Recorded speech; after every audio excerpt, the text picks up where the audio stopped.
الله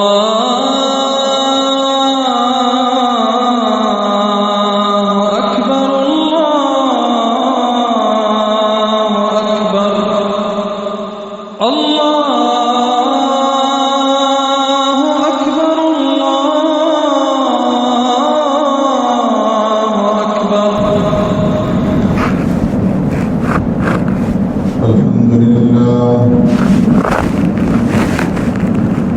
الحمد لله نحمده ونستعينه ونستغفره ونؤمن به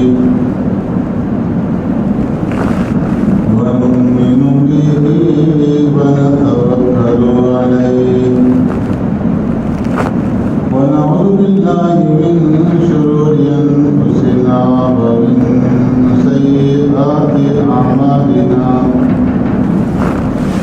من يهده الله فلا مضل له ومن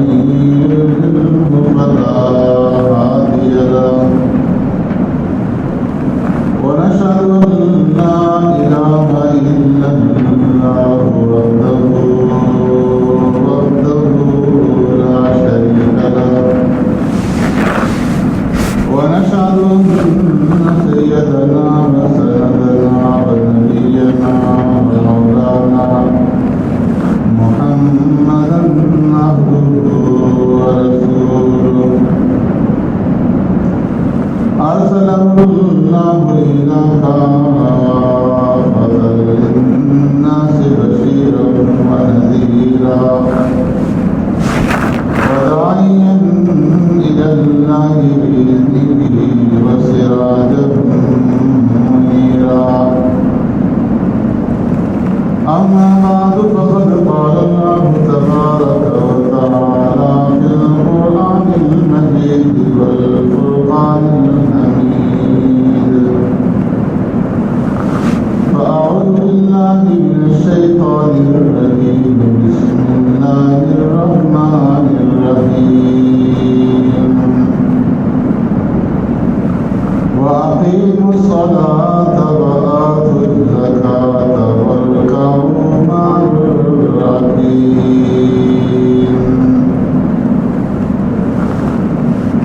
وقال النبي صلى الله عليه وسلم: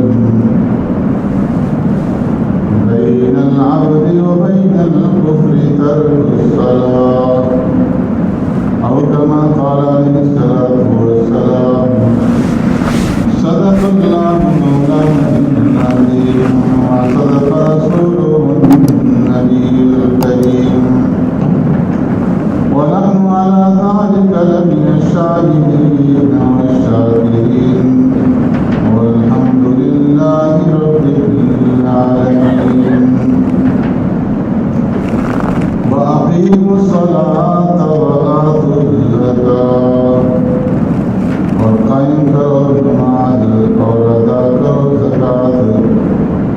وارکعوا مع الراکعین، اور رکوع کرو رکوع کرنے والوں کے ساتھ. آمنت بالآیات.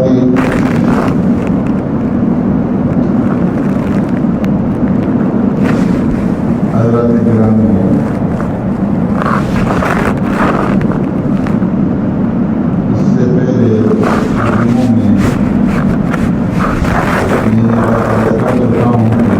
عبادات میں سب سے اہم ترین عبادت نماز. جتنی بھی عبادات ہیں شریعت کے اندر، روزہ ہے، زکوٰۃ ہے، حج ہے، یہ ساری کی ساری عبادتیں اپنی ذات اور اپنی حقیقت کے اعتبار سے عبادت نہیں ہے، بلکہ یہ صرف اللہ کے حکم کو پورا کرنے کی وجہ سے، امتثال امر، حکم خداوندی کو بجا لانے کی وجہ سے عبادت کہلاتی ہے. لیکن نماز ایک ایسی عبادت ہے کہ جو اپنی ذات اور اپنی حقیقت کے اعتبار سے عبادت ہے۔ اس لیے کہ عبادت کا معنی یہ ہے کہ اللہ رب العزت کی ذات کے سامنے، جو کہ ایسی ذات ہے کہ جس کے لیے ساری عزتیں، ساری بڑائیاں، ساری بلندیاں، ساری رفعتیں ثابت ہیں، وہ عزیز مطلق ذات ہے۔ تو اس عزیز مطلق ذات کے سامنے ایسی عبادت پیش کرنا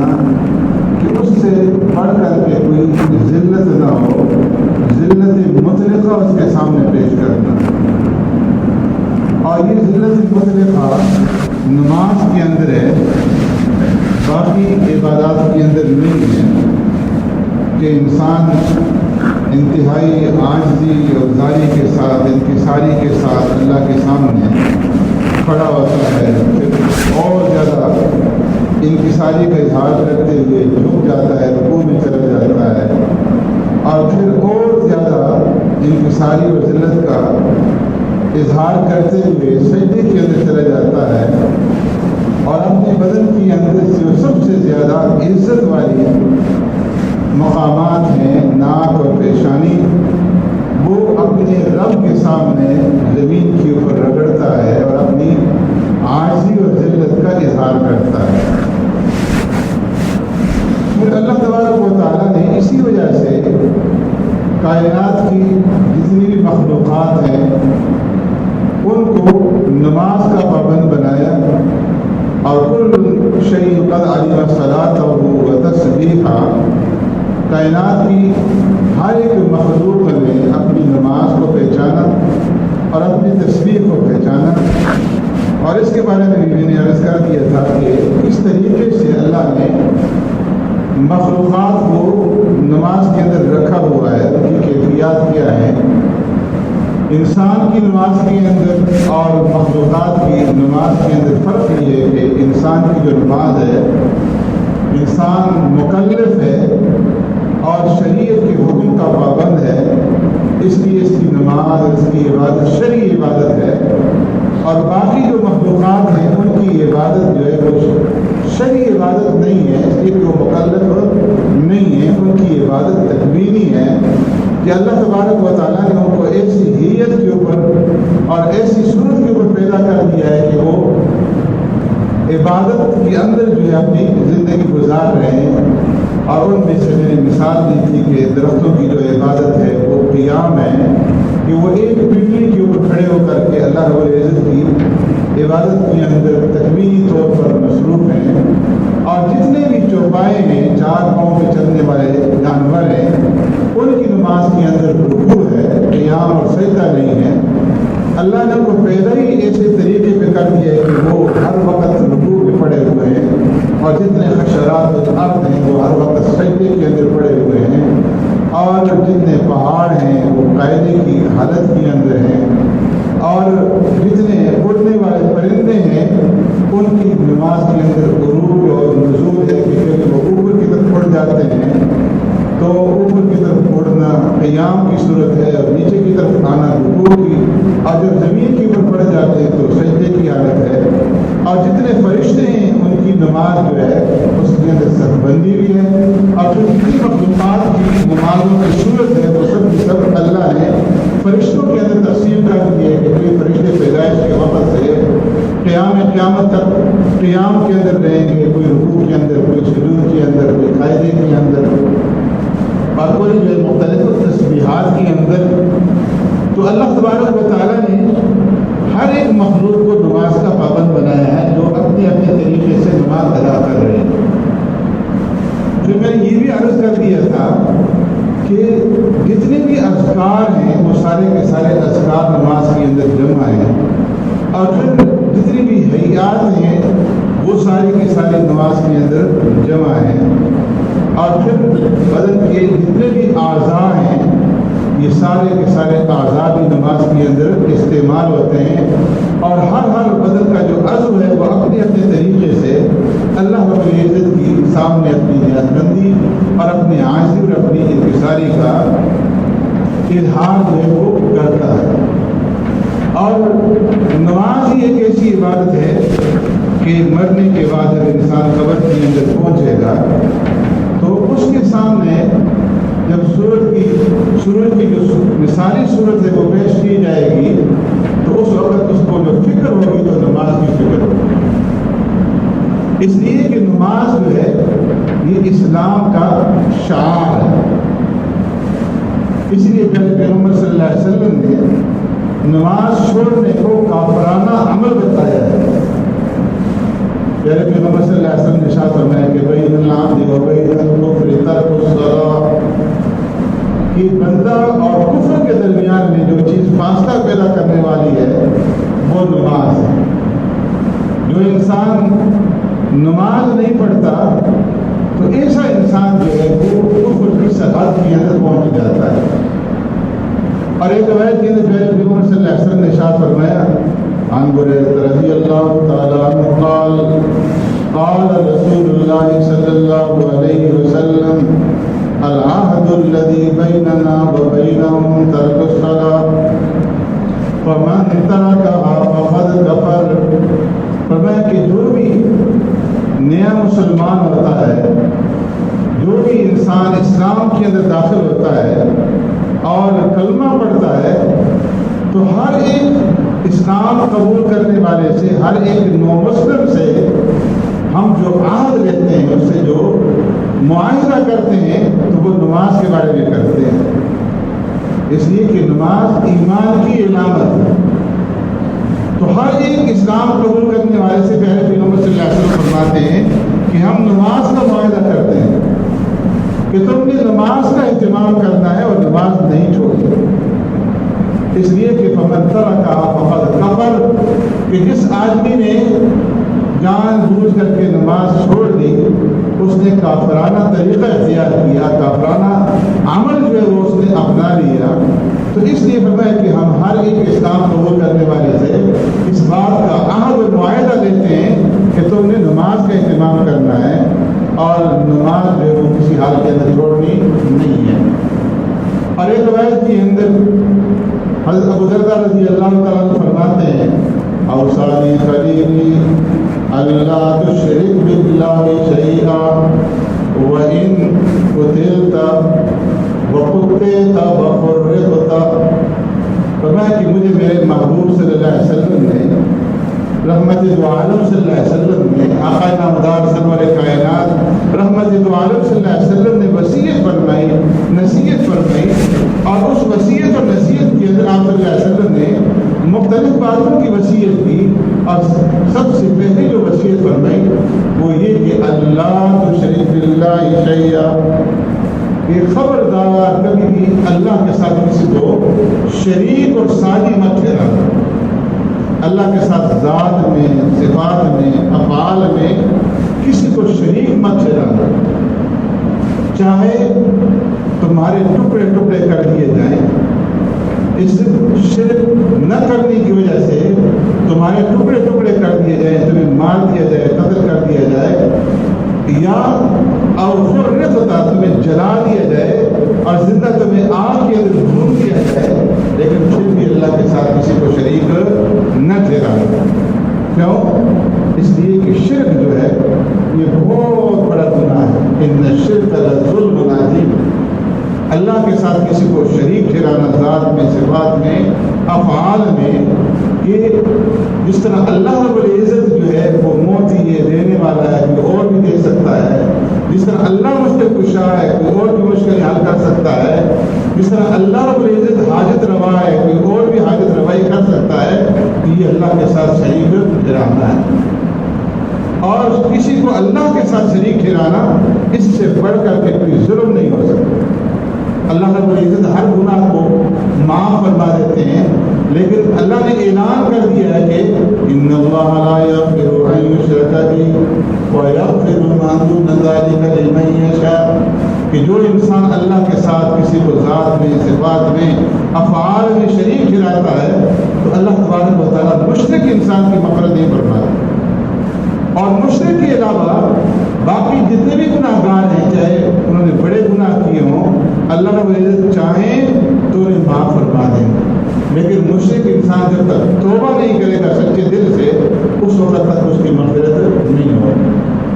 تو فرمایا کہ اوصانی خلیلی اللہ تشرک باللہ شیئا، مجھے میرے محبوب صلی اللہ علیہ وسلم نے وصیت کی کہ اللہ کے ساتھ کسی کو شریک نہ ٹھہرانا۔ وَإِن قُتِلْتَ وَحُرِّقْتَ، چاہے تمہارے ٹکڑے ٹکڑے کر دیے جائیں،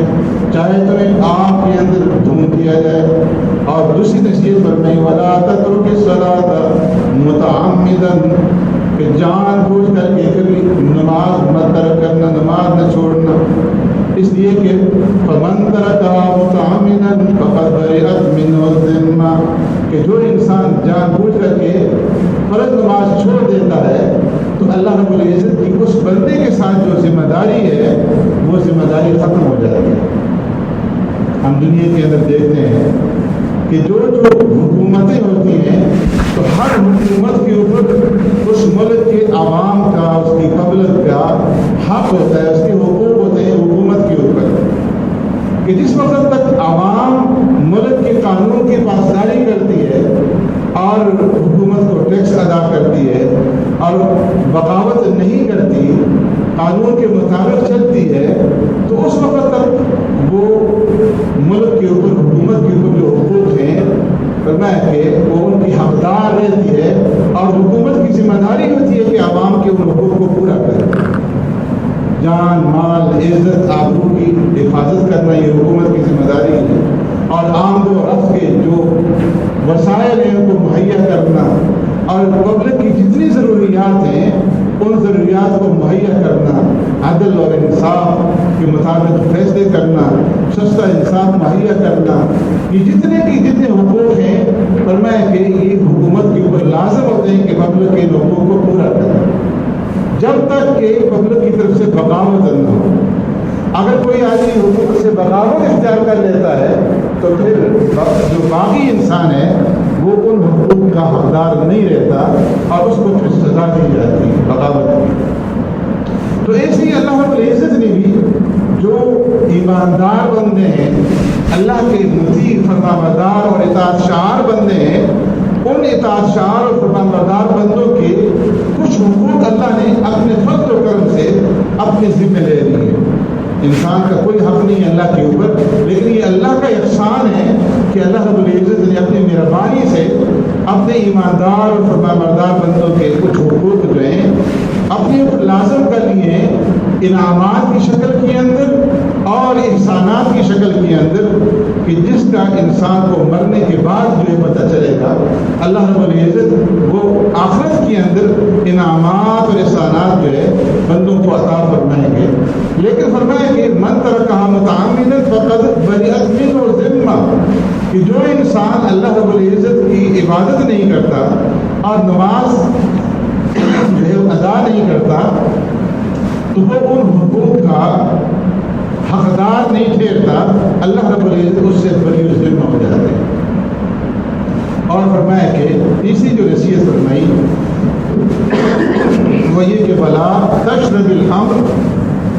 فإنها مفتاح كل شر، فرمایا کہ شراب جو ہے وہ کبھی نہ پی۔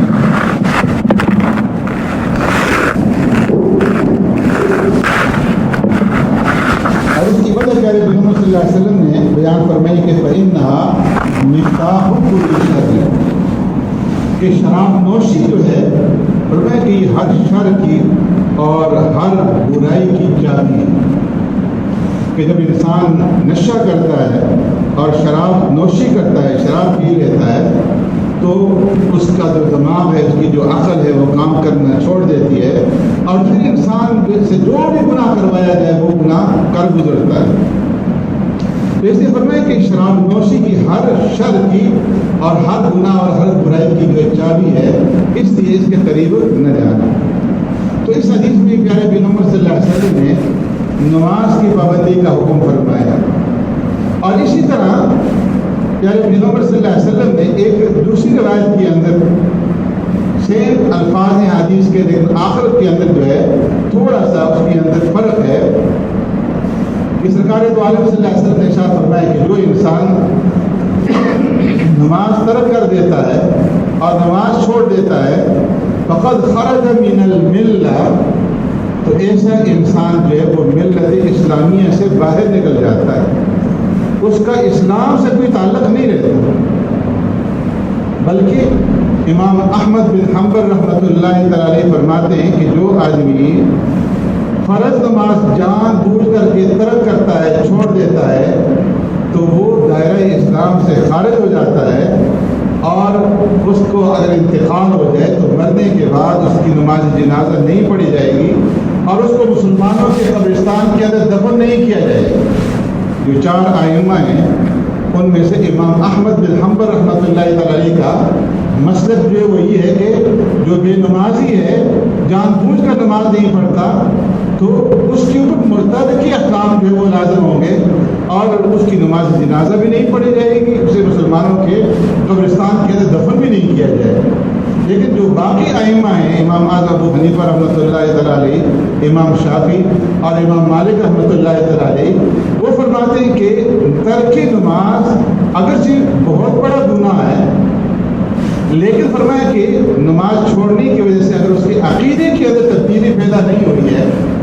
عقیدے کے اندر انکار نہیں ہے نماز کا، صرف غفلت کی وجہ سے، لاپرواہی کی وجہ سے اور سستی کی وجہ سے نماز نہیں پڑھتا، تو فرمایا کہ وہ ملت اسلامیہ سے باہر نہیں نکلے گا، ہاں بہت بڑے گناہ کا جو ہے وہ مرتکب سمجھا جائے گا۔ ایسے انسان کو فوراً جو ہے وہ توبہ طائب ہونا چاہیے اور نماز کی پابندی جو ہے وہ اختیار کرنی چاہیے۔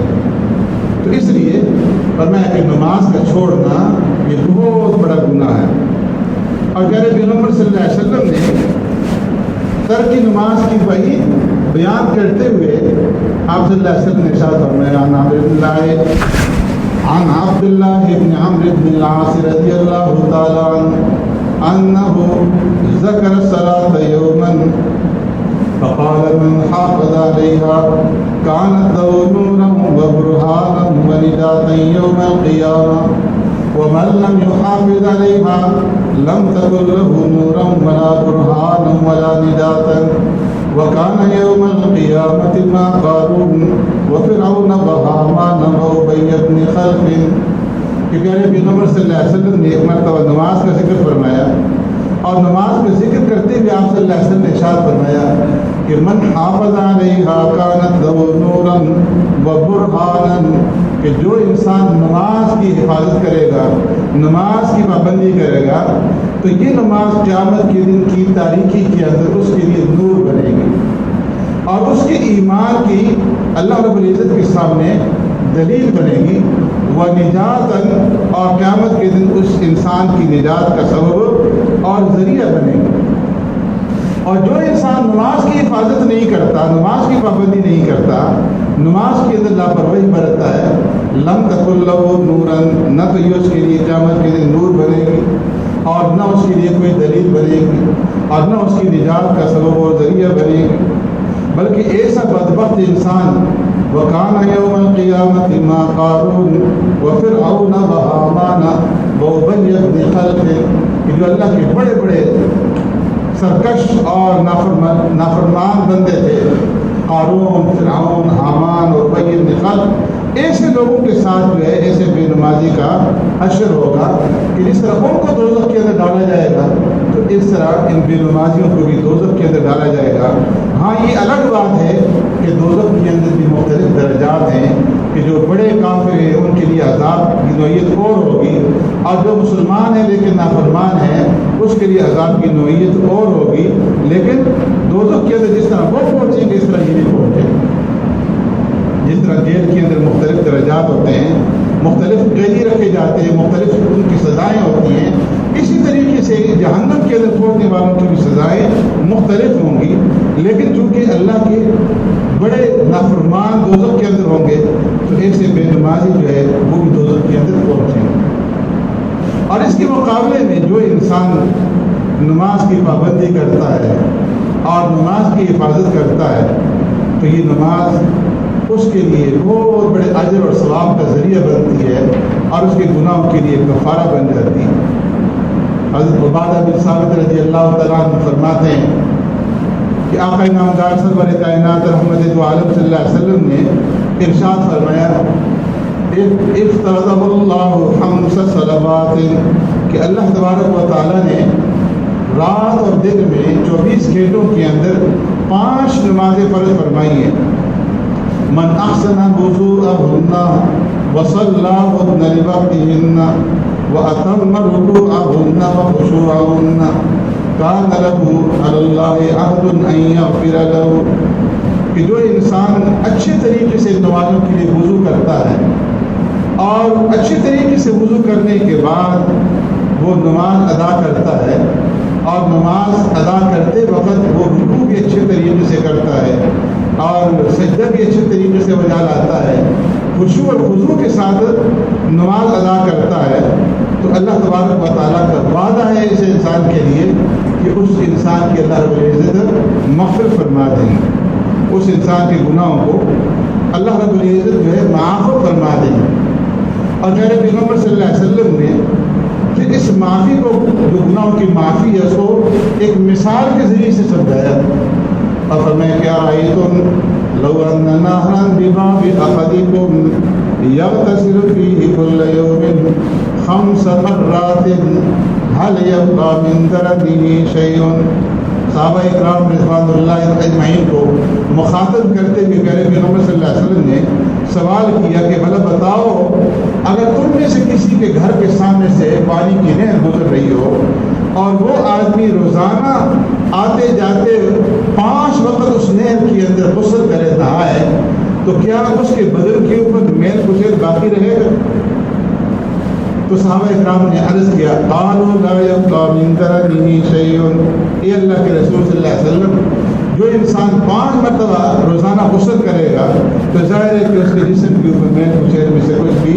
باقی نہیں بچے گا. تو سرکار دو عالم صلی اللہ علیہ وسلم نے ارشاد فرمایا کہ فذلك مثل الصلوات الخمس يمحو الله بهن الخطايا والذنوب. فرمایا کہ یہی 5 نمازوں کی مثال ہے کہ جب کوئی انسان اللہ رب العزت کے سامنے کھڑے ہو کر کے روزانہ 5 وقت کی نماز ادا کرتا ہے تو اس کے گناہ اس طرح اس کے بدن سے جھڑ جاتے ہیں اور وہ گناہوں سے پاک اور صاف ہو جاتا ہے کہ جس طرح میلا کچیلا کپڑا جو ہے وہ دریا کی موجوں کے اندر پڑنے کے بعد اجلا اور صاف ستھرا ہو جاتا ہے, اور جس طرح 5 مرتبہ روزانہ نہانے کی وجہ سے جسم جو ہے وہ میل و کچیل سے صاف ہو جاتا ہے, اسی طرح جو انسان روزانہ 5 وقت کی نماز ادا کرے گا تو وہ گناہوں سے پاک اور صاف ہو جائے گا. اس لیے کہ نماز کی خاصیت یہ ہے کہ اللہ تبارک و تعالیٰ نے نماز کے اندر خاصیت یہ رکھی ہے کہ جب انسان نماز پڑھتا ہے تو خود بخود وہ گناہ سے بچنے کی کوشش کرتا ہے. ان الصلاۃ تنہی عن الفحشاء والمنکر, کہ نماز انسان کو گناہوں سے بچاتی ہے, منکرات اور خواہشات سے جو ہے انسان کی حفاظت کرتی ہے. تو جو انسان 5 وقت کی نماز کی پابندی کرے گا وہ پہلے خود جو ہے گناہوں سے بچے گا, اور اگر خدا نہ خواستہ اس سے بھی گناہ سرزد ہو گیا نفس اور شیطان کی وجہ سے, تو نماز پڑھنے کی وجہ سے اس کے وہ گناہ جو ہے وہ دھل جائیں گے اور وہ گناہوں سے پاک اور صاف ہو جائے گا. تو اس لیے اس بات کا اہتمام کریں. اگر نماز نہیں پڑھ رہے, نماز کے اندر کمی ہے, کوتاہی ہے, تو آج سے ہم اس بات کا عہد کر لیں کہ ہم 5 وقت کی نماز کا اہتمام کریں گے. اور اگر نماز پڑھ رہے ہیں تو اس صورت کے اندر پھر اس بات کا اہتمام کریں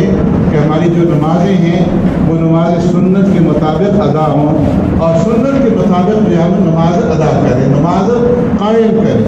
ایک ہے نماز کا پڑھنا اور ایک ہے نماز قائم کرنا, دونوں کے اندر فرق ہے. ہم جو ہے نماز پڑھتے ہیں, نماز قائم نہیں کرتے, اور پڑھنے اور قائم کرنے کے اندر فرق ہے. قائم کرنا اس کو کہتے ہیں کہ جب نماز ادا کی جائے تو نماز کو فرائض, واجبات, سنن, مستحبات اور آداب کا لحاظ رکھتے ہوئے جو ہے نماز پڑھی جائے. جو مرد حضرات ہیں وہ باجماعت نماز ادا کریں اور ان تمام آداب کا لحاظ رکھتے ہوئے نماز ادا کریں, اور عورتیں اپنے گھروں کے اندر جو ہے ان فرائض, واجبات, سنن و مستحبات کا لحاظ رکھتے ہوئے جو ہے نماز ادا کرنے کا اہتمام کریں. اور نماز سنت کے مطابق تب ہوگی کہ جب خاص طور پر 4 چیزوں کے اندر جو ہے ہم توجہ رکھیں گے. اس لیے کہ زیادہ تر جو مسٹیک ہوتی ہے, غلطی ہوتی ہے نماز کے اندر, وہ ان 4 چیزوں کے اندر جو ہے